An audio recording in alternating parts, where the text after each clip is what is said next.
Morning, grade 8s. You are in high school now, so it's a whole new experience. Suddenly you've got more subjects, more homework than you ever had in primary school. So sometimes it feels that you just can't cope with everything. So it's very important that you use time management to protect yourself, that you don't sit and work from the morning to the evening. So what you have to do is, with time management, you must time yourself when you do work so that you don't use too much time. So for instance, the accounting teacher will not give you homework that's going to take more than half an hour to do. So when you do the homework, you must time yourself and you must do it in that 30 minutes. So don't go and sit and take 2 hours to do work that you're supposed to be in 30 minutes, because then you're going to sit and work the whole day.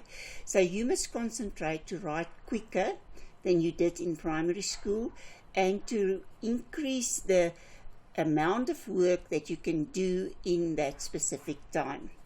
Okay, the second thing that you have to do is concentration. This is a very important factor that causes a lot of problems. So what you do is you sit and you do one question for 10 minutes, then you first look on social media, what's going on, then you do work for 10 minutes, then you go and drink water, and so on. So it means your brain is never concentrating for an hour non-stop. Now you're writing a test in about 4 weeks on accounting, and that test is an hour test. So that means you must be able to concentrate for an hour. This is not suddenly going to get right in the test. You have to practice that before the time. So when you do your homework, first of all, you decide, I'm not allowed to take more than half an hour. So I must increase the speed with which I work, and I have to practice that every day so that my brain and my hand will manage it, that I can do it in the same time. And secondly, you must increase your concentration, because in the test you have to be able to concentrate for an hour non-stop. So what you have to do is you must switch off your telephone, no TV, nothing, and you must write your homework in an hour so that you can concentrate for an hour. Then you exercise your brain to increase your concentration, and then by the time that you get to test 1, you will be able to concentrate for an hour. So these two things are two of the main reasons why people don't finish in time, and secondly, they lose a lot of marks because they don't finish in time. So you must exercise this before you get to your first test. Okay, then for task 1, it's very important that you must know all the different words, the meanings of it, of all the different assets, liabilities, equity, everything, so that you know exactly what it means. So for instance, assets equals equity plus liabilities. Now you must know what equity is and what assets are. Otherwise you're never going to be able to do this. So just remember that when you do something, if I change something in the assets, I also have to change it on the other side of the equation, either equity or liabilities.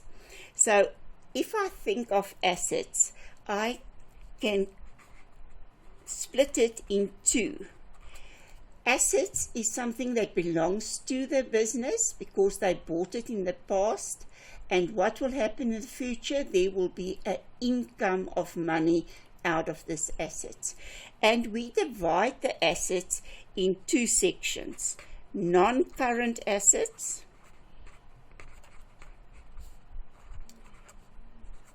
that means assets that will be for more than 12 months in the future.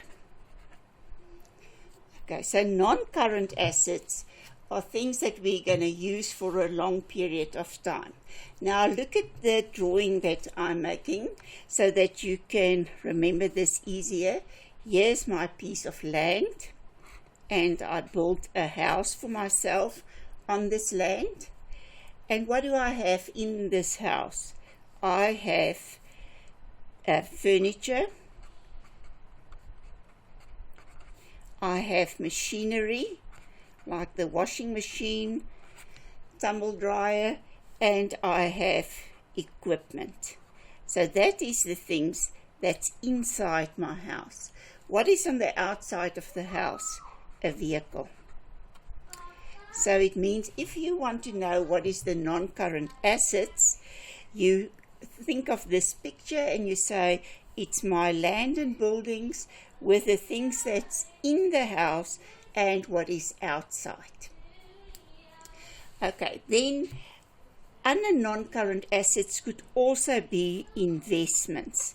So that means when I invest money in a financial institution for more than a year in the future so that I can earn more interest. Okay, the second one, so this is the non-current assets. The current assets is less than 12 months in the future. Okay, so if I look at the current assets, in the first place, when I buy inventory to sell, every time when I buy inventory, it increases. Every time that I sell it, it decreases. So it means inventory as a current asset changes all the time within 12 months. Then we have debtors. Okay, debtors are people we sell to them. So that means we sell to them and they owe us. So what will this be? We will receive money from them. So we sell the goods on credit to them, then they owe us the money, and we will have an arrangement with them that they have to pay at the end of the month, or we give them 3 months to pay, or 6 months. Okay. Every time when I sell, it increases. When they return goods or they pay, the debtors will decrease. The third one is my money in the bank. So every time when I put in, it increases. When I take money out, it decreases. And you can also have money in petty cash. So bank charges is very expensive. So what businesses do is they take one check, say for instance for 1,000 rand, and they withdraw with at the bank 1,000 rand. Then they put it in a petty cash tin, and every time when they have to pay small amounts, they take it out of this petty cash. And then we also have cash float. Now cash float is the money in the till. So at the end of the day, they remove all the money out of the till and they put it in the safe. And then they will have money that they will give to the people working at the tills, so that if customers come in, they will have change to give to the customers when they pay for goods. Okay, so that is my assets. And you must know what is the difference between a non-current asset and a current asset. So the big difference is this is bought to use over a long period, normally more than 12 months a year. Current asset changes all the time within 12 months. Okay, then you also have to know what is liabilities. Now liabilities is when I owe money to someone or a financial institution. Okay, so the liabilities we can also split between non-current liabilities and current liabilities. Okay, now what you must remember with non-current assets, it takes more than 12 months to change, and non-current liabilities is also, it will take more than 12 months in the future to pay. Okay, I can obtain a loan, for instance, to pay a car that I buy or furniture. Then for a car, for instance, in South Africa, you get 54 months to pay. Or you can get a mortgage loan. So that is when I buy a house, for instance, or a building for a business, and you give your building as security to obtain this loan.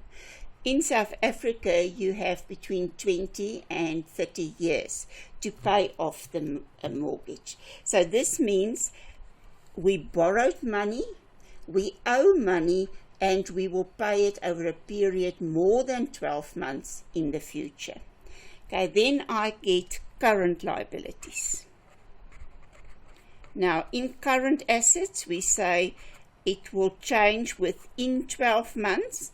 In current liabilities, change within 12 months.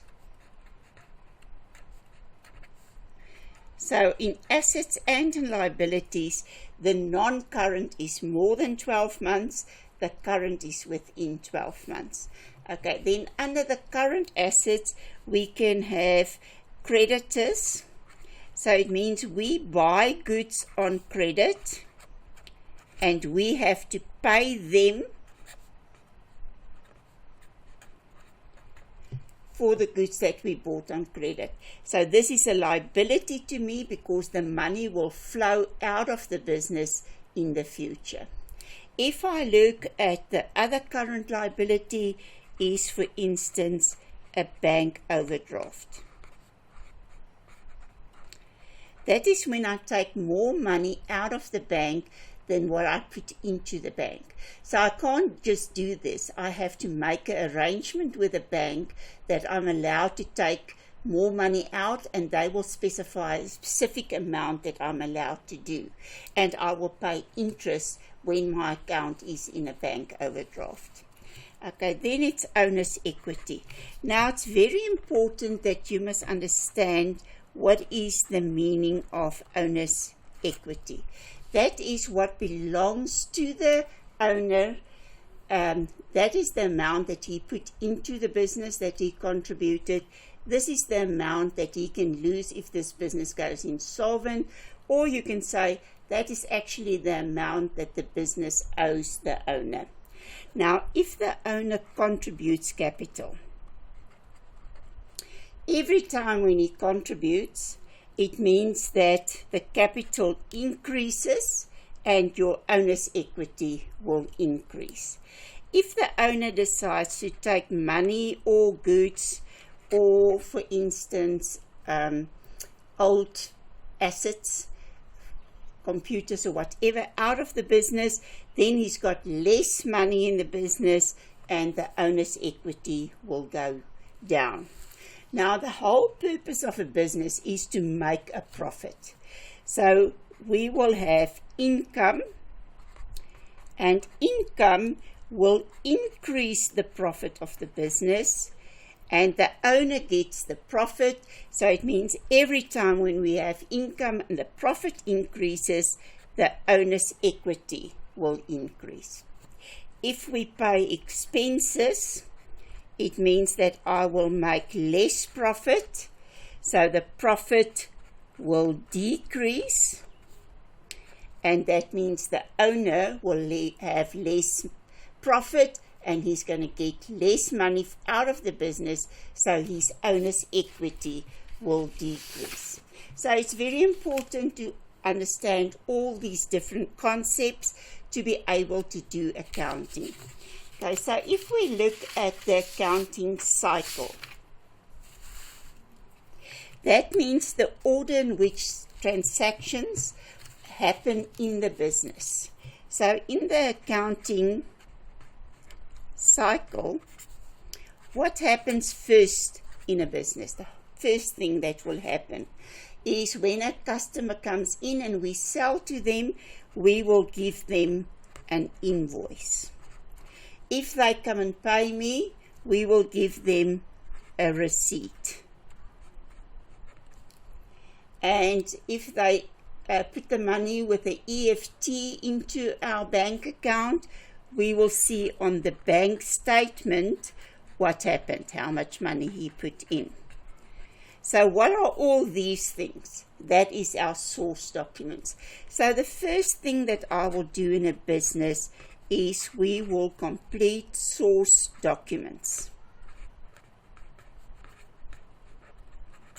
Now, if we have these documents, we have to keep a record of everything that happened into the business. So the first thing that the accountant will do, he will compare journals.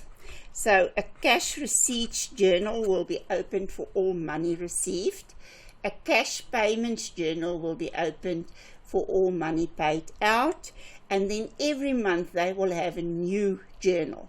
So it means every month of the year, so by the end of the year, you've completed 12 journals for the 12 months in the year. Now, in the journals, I will show all the expenses and all the assets that I buy. So in this journal, I can determine, if I look at these 12 journals, how much did I pay exactly for insurance or for rent or salaries or whatever. So the third step is to take these journals and record it into ledger accounts. So it means I go to all 12 my journals and I open, for instance, one account for insurance, and I will post out of each journal when I paid insurance into the insurance account, so that we will have the 12 payments in one account. Or I can open an account for, say for instance, assets, fixed assets, and then I go to the journals, and from the journals I show how much did we spend on equipment, for instance, and we bought equipment 3 times in the year. So all 3 the entries is done in your ledger. Although it's 12 months, we only bought it for 3 months, and you can add up by the end of the year how much money did you actually spend on the fixed assets. After we've completed the journal accounts, we have to close them and determine what is the balance in each account. Now, to ensure that we recorded everything correctly, that we didn't make mistakes, we will draw up a trial balance. And in this trial balance, I will show all my expenses and my assets on the debit side, and I will show all my liabilities and income and capital on the credit side. So if I didn't make any mistakes, the debit side of the trial balance and the credit side will be the same. And that will tell me that I didn't make any mistakes. Okay, now what is the purpose of a business? It is to make a profit.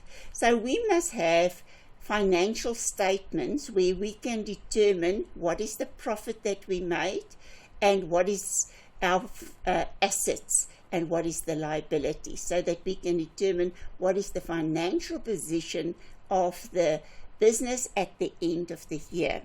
So the first financial statement that we will open will be the income statement. In the income statement, I will record all the income and I will record all the expenses. So if I subtract the expenses from the income, I can determine how much profit I made. Then the other financial statement is the balance sheet. In the balance sheet, I will record all my assets. At the top part of the balance sheet and the bottom part of the balance sheet, I will show the liabilities and I will show the equity. So how much money the owner has in the business at the end of the year. So the assets must equal the equity and liabilities. Otherwise, you made a mistake somewhere. Now, what is the use of these financial statements? I want to see what is the profit. And I will go and I will analyze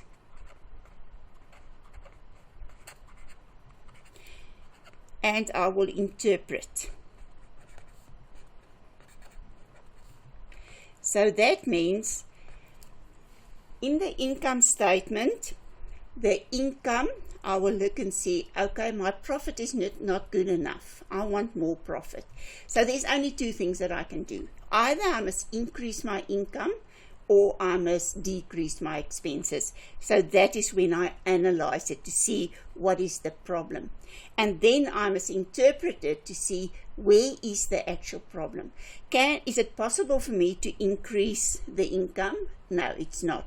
So that means I have to decrease my expenses. And then I have to start looking at the different expenses and determine what I can do to decrease the expenses.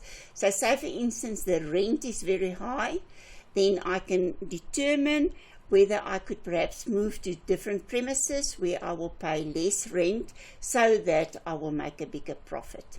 So you will go and you will analyze all these figures in the income statement, and then you will interpret it to just make decisions for the future so that you can make a bigger profit. And the balance sheet, you will do the same. You will look at your assets, you will look at the liabilities and the equity.